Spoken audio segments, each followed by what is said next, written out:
নমস্কার, জেডিস কিচেনে আপনাদের সকলকে স্বাগত জানাই। কেমন আছেন সবাই? আশা করছি খুবই ভালো আছেন। আজকের রেসিপি হলো পোনা মাছ। প্রথমত মাছগুলোকে কেটে ভালো করে ধুয়ে নিয়েছি। তারপর তার মধ্যে খানিকটা নুন এবং হলুদ দিয়ে মাখিয়ে রেখে দিলাম। কড়াই গরম করে তার মধ্যে একটু বেশি করেই তেল দিতে হবে। আমি এখানে সাদা তেল দিলাম, আপনারা চাইলে সরষের তেল ব্যবহার করতে পারেন। তেলটার মধ্যে দিয়ে দিলাম কিছুটা নুন এবং তেলটা খুব ভালো মতো কিন্তু গরম করতে হবে। কিভাবে গরম হয়েছে বুঝবেন? যখন দেখতে পাবেন তেল থেকে ধোঁয়া উঠছে তখন বুঝবেন তেলটা গরম হয়ে গেছে। তারপর এক এক করে মাছ দিয়ে ভাজতে দিতে হবে। এপিট ওপিট বারবার উল্টানোর কোনো প্রয়োজন নেই। একদিকটা হয়ে গেলে তারপর আমরা আরেক দিকটা উল্টে ভেজে নেব।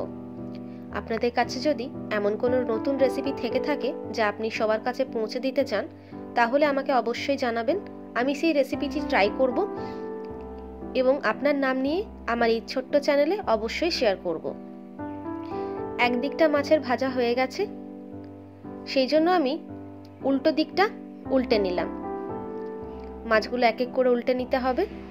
আপনারা দেখতে পাচ্ছেন নুনটা দেওয়ার ফলে কিন্তু মাছগুলো কোনো রকম কড়াইয়ে চিটে যায়নি এবং ভেঙেও যাচ্ছে না, খুবই ভালোভাবেই উল্টানো যাচ্ছে। মাছগুলো উল্টানো হয়ে গেলে এই দিকটাও ভালো মতো ভাজতে দিতে হবে কিছুক্ষণের জন্য। আমার এই রেসিপিটা ভালো লেগে থাকলে একটা লাইক করবেন, কমেন্ট করবেন এবং পরিবারের সাথে শেয়ার করবেন। মাছগুলো ভাজা হয়ে গেছে, তাই আমি তেল থেকে তেল ঝেড়ে তুলে নিলাম একটি অন্য পাত্রে। মাছ তোলা হয়ে গেছে এবং এই তেলের মধ্যেই দিয়ে দেব কিছুটা পেঁয়াজ কুচি। পেঁয়াজটা ভালো মতো নাড়িয়ে চাড়িয়ে নিয়ে ভেজে নিতে হবে। পরের ভিডিওতে কিসের রেসিপি দেখতে চান সেটা আমাকে অবশ্যই জানাবেন। আমি সেই রেসিপি নিয়ে যত শীঘ্রই সম্ভব আসার চেষ্টা অবশ্যই করব। পেঁয়াজগুলো ভাজানো হয়ে গেছে, তাই আমি এখানে দিয়ে দিলাম কিছুটা টমেটো। আমি এখানে দুটো টমেটো ব্যবহার করেছি। দুটো টমেটোকে কেটে দিয়ে দিয়েছি। 1 মিনিটের মতো নাড়িয়ে চাড়িয়ে নিয়ে যখন টমেটোটা একটু নরম হয়ে আসবে তখন এর মধ্যে দিয়ে দিলাম 1/2 চা চামচ আদা বাটা এবং এখানে আমরা সব গুঁড়ো মশলাগুলো ব্যবহার করে নেব।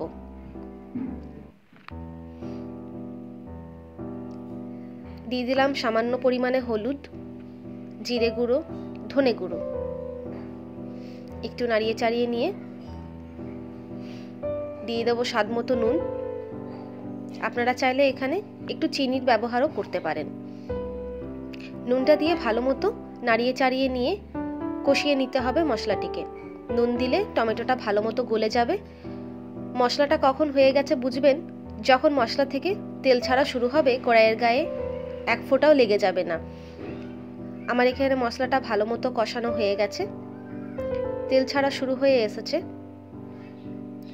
এই পর্যায়ে আমি অ্যাড করে দেব কিছুটা পরিমাণে জল। জল অ্যাড করে দিয়ে কিছুক্ষণ ফুটতে দিতে হবে।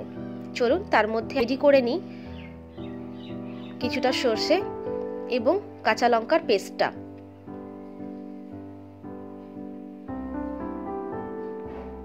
আপনারা নিজেদের প্রয়োজন মতো লঙ্কা দেবেন, যে যেমন ঝাল খান। ঝোলটা ফোটা হয়ে গেছে, 3-4 মিনিটের মতো ঝোলটা ফুটেছে। তার মধ্যে অ্যাড করে দিলাম সর্ষে লঙ্কা বাটাটা। সর্ষে লঙ্কা বাটাটা দিয়ে কিছুটা নাড়িয়ে চাড়িয়ে নিয়ে আবারও 3 থেকে 4 মিনিটের মতো ফুটতে দিতে হবে। চলুন ঝোলটা ফুটতে থাক। আমার এই ছোট্ট চ্যানেলে যারা নতুন, অনুরোধ থাকবে চ্যানেলটিকে সাবস্ক্রাইব করে পাশে থাকা বেল আইকনটি ক্লিক করে অল নোটিফিকেশনটিকে অন করে রাখবেন। ঝোলটা ভালো মতো 3 থেকে 4 মিনিট ফুটে গেছে। আপনাদের যার যেমন ঝোলের ঘনত্বের প্রয়োজন তারা নিজেদের প্রয়োজন মতো রেখে নেবেন এবং গরম গরম ভাতের সাথে পরিবেশন করবেন।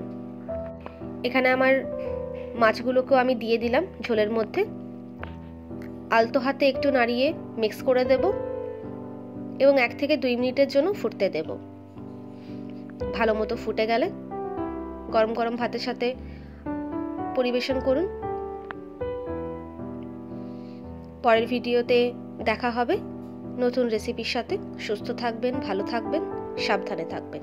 ভিডিওটা কেমন লাগলো জানাতে কিন্তু ভুলবেন না।